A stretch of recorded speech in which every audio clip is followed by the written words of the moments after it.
மக்களே இன்றைக்கி என்னோடய வெட்டிங் டேன்னு போஸ்ட்டு போட்டிருந்தேன். அதில் நிறைய பேர் விஷ் பண்ணியிருந்தீங்க. எல்லாருக்கும் ரொம்ப தேங்க்ஸ். என்னதோ ஒரு நல்ல நாளில் நம்ம ரொம்ப சந்தோஷமாக இருக்கோம்னு நினச்சா, அன்னைக்கு யார் பிடிக்காதோ என்னதோ நம்ம எல்லா நாளையோட அன்னைக்கு ரொம்ப சேடாயிரும். இன்றைக்கும் அப்படி தான் மக்களே, மனசுக்கு ஒரு நிம்மதியே இல்லை பார்த்துக்கோங்க. சரி சாதா சண்டே கூட ரொம்ப ஹாப்பியாக இருப்போம் போல இருக்குது. ஆனால் இன்றைக்கி ஒரு சந்தோஷமும் இல்லை. இன்றைக்கி சிம்பிளாக தான் சமைச்சேன் பார்த்துக்கோங்க. ஃபஸ்ட்டு நமக்கு ஃபேவரட்டான செங்கல்பட்டு அரிசி சோறு கொஞ்சோல போட்டாச்சா. அதுக்கப்புறமா பார்த்திங்கன்னா சிக்கன் தான். சிக்கன் வந்து நான் வந்து இன்றைக்கி சிம்பிளாக எல்லாத்தையும் ஒன்றேன்னு போட்டு குக்கரில் வச்சுட்டே பார்த்துக்கோங்க.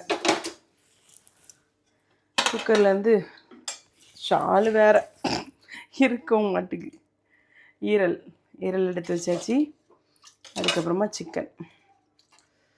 அவ்வளோதான் மக்களே இன்றைக்கி ஸ்பெஷல். அப்புறமா இன்றைக்கி வந்து பிறந்தநாள் திருமண நாள் கொண்டாடக்கூடிய எல்லாருக்குமே என்னுடைய வாழ்த்துக்கள். உங்களுக்கு இந்த நாள் எப்படி போச்சுன்னு சொல்லிட்டு மறக்காமல் கமெண்ட் சொல்லுங்கள். பாய்.